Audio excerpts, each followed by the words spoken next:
Your engine has 140,000 miles on it. You pull the oil fill cap and shine a light down into the valve cover. What you see looks like black cake frosting coating everything inside. Your mechanic calls it sludge. He says the only real fix is tearing the engine down for a manual cleaning. He quotes you $3,200. He says those engine flush products at the auto parts store are basically worthless, and he is right about that part.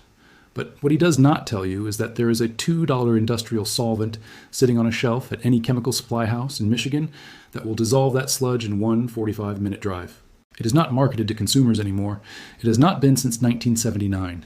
And the reason it disappeared has nothing to do with whether it worked.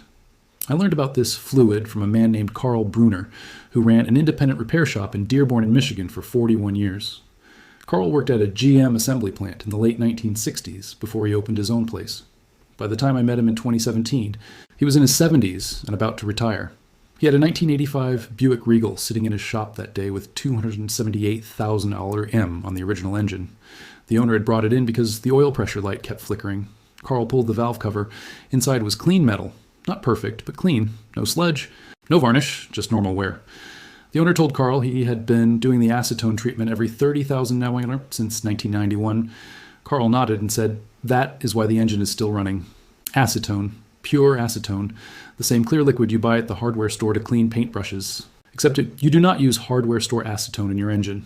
You use industrial-grade acetone sold in metal cans to machine shops and chemical distributors. The difference is purity. Hardware store acetone contains additives to slow evaporation and reduce fumes. Industrial acetone is 99.5% pure with no additives. That purity matters, because anything you put in your oil needs to burn clean or dissolve completely. Industrial acetone does both. Here's what Carl told me, and here's what I later confirmed by digging through old shop manuals and maintenance bulletins from the 1970s. Mechanics in Detroit stumbled onto this by accident. They were not trying to invent an engine flush. They were trying to clean parts without taking engines apart. Someone, and nobody seems to remember who, poured acetone into the crankcase of a sludged-up Oldsmobile V8, let it idle for 20 minutes, then drained it. When they pulled the valve cover afterward to inspect, the sludge was gone. Not reduced, gone. Word spread through the shop, then through other shops. By 1975, it was common practice in independent garages across the Midwest. You added 3 ounces of acetone per quart of oil, drove the car normally for about 50 meters, then did an oil change. The sludge came out with the oil. The GM knew about it. They tested it internally. I know this because Carl showed me a photocopy of a document he got from a friend who worked in GM's powertrain division. The document was dated October 1978. It was titled Field Report Acetone as Crankcase Detergent. The report described a series of tests on high-mileage vehicles with severe sludge buildup. 20 vehicles total. 10 got the acetone treatment. 10 got a commercial engine flush product that was popular at the time. The acetone group showed what the report called significant reduction in deposits with no measurable wear increase on bearings or cylinder walls. The commercial product group showed minimal deposit reduction. And 2 vehicles in that group developed oil leaks from seals that had been saturated with sludge and then partially cleaned, causing them to shrink. The report recommended against official endorsement, not because acetone did not work. The exact wording, and I am reading from the photocopy Carl gave me, was widespread adoption of this practice would reduce demand for short block replacement and decrease service interval profitability. That document never made it into any service manual. By 1979, GM dealerships were telling customers that engine flush products were either unnecessary or potentially harmful. By 1982, the acetone practice had mostly disappeared from mainstream shops.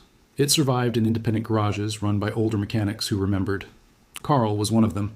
He used it on his own vehicles. He used it on customer vehicles when the situation called for it. He never advertised it. He never wrote about it. He just kept a gallon jug of industrial acetone on a shelf in the back room and used it when an engine needed help. The chemistry behind this is straightforward. Sludge is oxidized oil. When oil gets hot, stays hot, and sits for extended periods without moving, it oxidizes. The molecular chains break down and form thick, sticky polymers. Those polymers coat everything inside the engine. They clog oil passages. They insulate metal surfaces, which makes them run hotter, which creates more sludge. It is a feedback loop. Modern synthetic oils resist oxidation better than the conventional oils from the 1970s, but they still oxidize. And when they do, the result is the same black coating you see when you pull a valve cover on a neglected engine. Acetone is a solvent. Specifically, it is a ketone. It dissolves nonpolar compounds, which is exactly what oxidized oil is. When you add acetone to your crankcase, it mixes with the oil and circulates through the engine. Everywhere the oil goes, the acetone goes. It reaches the sludge deposits and starts breaking them down at the molecular level. The sludge does not scrape off. It dissolves into the oil. Then, when you drain the oil, the dissolved sludge comes out with it. What remains behind is clean metal. The ratio Carl used was 3 flue ounces of acetone per quart of oil. For a typical 5Q oil capacity, that is 15 flue ounces total, which is just under 2 cups. You add it to the engine after the oil is already at operating temperature. Let the engine idle for 15 minutes, then drive normally for 45 minutes to an hour. The heat and agitation help the acetone reach every part of the engine. Then you drain everything and refill with fresh oil. The entire process takes about 90 minutes from start to finish. Carl told me he did this on hundreds of engines over his career, mostly domestic V8s, Chrysler, Ford, GM, but also Japanese 4-cylinders, German inline-6, even a few diesels. The only engines he avoided were rotary engines and anything with aluminum internal parts that were not coated. Acetone can attack bare aluminum if the concentration is too high, but cast iron blocks with aluminum heads are fine. The aluminum in modern heads is anodized or coated. Acetone does not touch it at the concentrations you are using. Now, you might be wondering why this is not common knowledge, if it works so well. The answer has 2 parts. The first part is liability. No oil company or parts manufacturer is going to recommend putting acetone in your engine because if someone does it wrong and damages something, they get sued. It does not matter that the procedure is safe when done correctly. The legal risk is too high. The second part is profit. A bottle of commercial engine flush costs $15 to $25. It contains a blend of solvents and detergents that are significantly weaker than pure acetone because stronger solvents might damage seals or gaskets in poorly maintained engines. The profit margin on that $15 bottle is around 70%. A gallon of industrial acetone costs $18 and treats 8 to 10 engines. There's no money in telling people to buy acetone. The other reason this disappeared is that the automotive industry shifted its entire business model in the 1980s. Planned obsolescence became the norm. Engines were designed to last through the warranty period and then develop problems that required expensive repairs or replacement. Service intervals got longer, but engines got more complex. The idea of a simple, cheap maintenance procedure that could extend engine life by 100,000 hour did not fit the business model anymore. You were supposed to trade in your car at 150,000 hour and buy a new one, not keep the same engine running for 300,000 boring hours. Carl retired in 2018. His shop is closed now, but before he left, he walked me through the entire procedure on my own truck, a 2006 Silverado with $162,000 that had been burning about a quart of oil every 2,000 to be mer. We did the acetone treatment on a Saturday afternoon. 15 flue ounces in the crankcase, idle for 15 minutes, drive for an hour, drain, and refill. When we pulled the valve cover a week later to check, the inside looked like a different engine. The sludge that had been caked around the valve stems was gone. The rocker arms were clean, and the oil consumption dropped to less than a quart every 5,000 MARs, which is normal for an engine with that many miles on it. I want to give you the exact procedure Carl gave me step by step, because this only works if you do it correctly. First, you need industrial-grade acetone, not hardware store acetone. You can buy it from any industrial chemical supplier. Grainger sells it, so does McMaster-Carr. Look for acetone with 99% or higher purity. It comes in metal cans, usually 1 gallon or 5 gall. A 1-gallon can costs around $18 and will treat 8 engines. Second, your engine needs to be at full operating temperature before you add the acetone. Drive the car for at least 20 minutes. Then, with the engine off, remove the oil fill cap and pour in 3 flue ounces of acetone per quart of oil capacity. For a 5Q system, that is 15 flue ounces. Use a measuring cup. Do not eyeball it. Third, replace the oil fill cap, start the engine, and let it idle for 15 minutes. Do not rev it, just let it sit there at idle. The acetone is circulating and dissolving sludge during this time. Fourth, after 15 minutes of idling, drive the car normally for 45 minutes to an hour. Highway driving is fine, city driving is fine, just drive it like you normally would. The movement and heat help the acetone reach every corner of the engine. Fifth, after driving, drain the oil immediately while the engine is still hot. You will notice the oil coming out is darker and thicker than usual. That is the dissolved sludge. Let it drain completely. Sixth, replace the oil filter and refill with fresh oil. Use whatever oil you normally use. You do not need a special oil after this treatment. Do this once every 30,000 MI if your engine has sludge buildup. Do it once every 50,000 micromolar if your engine is clean and you just want to keep it that way. Do not do it more often than that. Acetone is aggressive. Using it too frequently can start dissolving protective oil films on bearings, which is the opposite of what you want. There are a few engines where Carl told me not to use this method. Rotary engines like the Mazda RX-7 or RX-8 should not get acetone.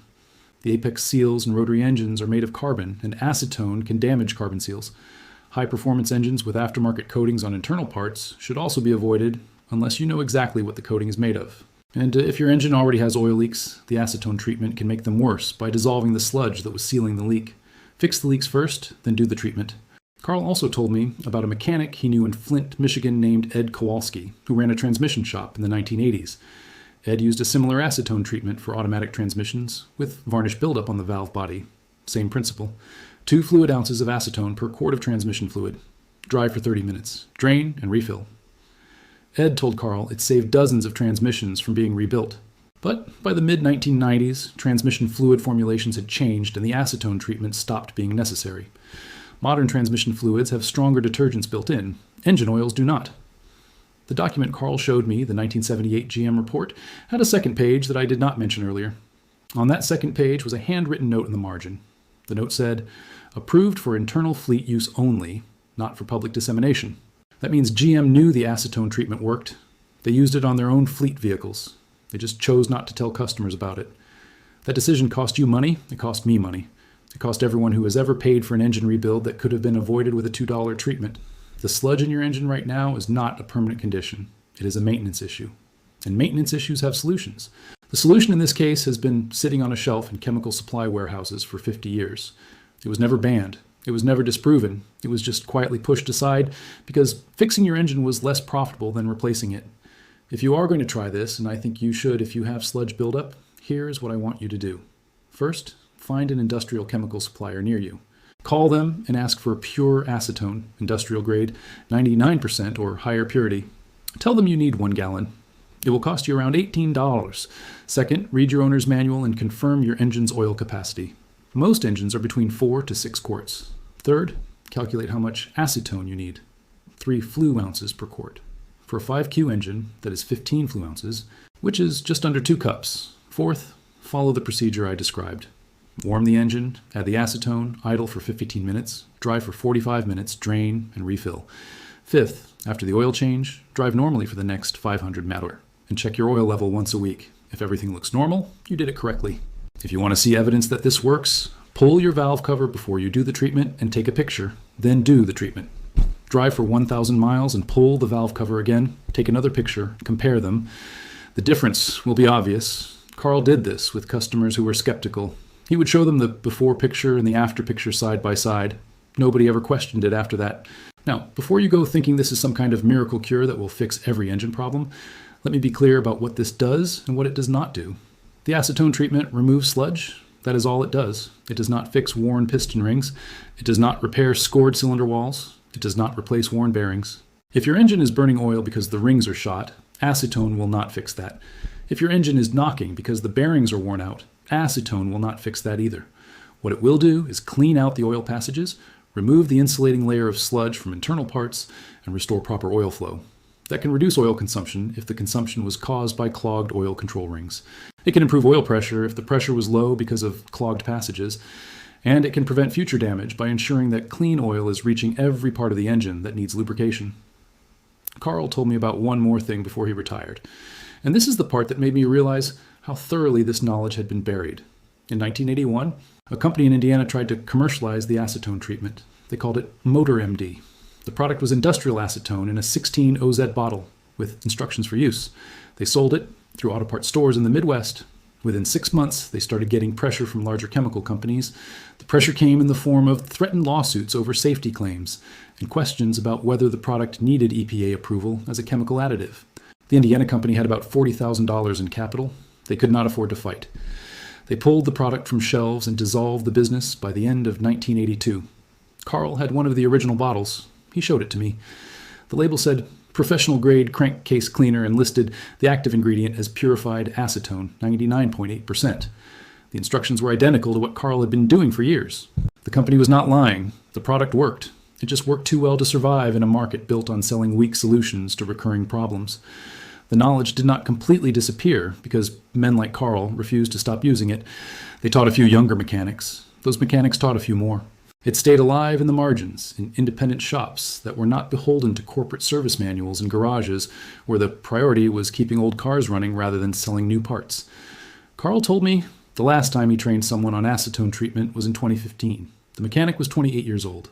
Carl made him practice the procedure on a junk engine in the back of the shop before he would let him try it on a customer's car. That mechanic is still using it today at a shop outside Detroit. What you do with this information is your decision. You can ignore it and pay $3,200 for an engine teardown the next time a mechanic tells you that sludge is killing your motor. You can try one of the commercial engine flush products and hope for marginal results. Or you can spend $18 on industrial acetone.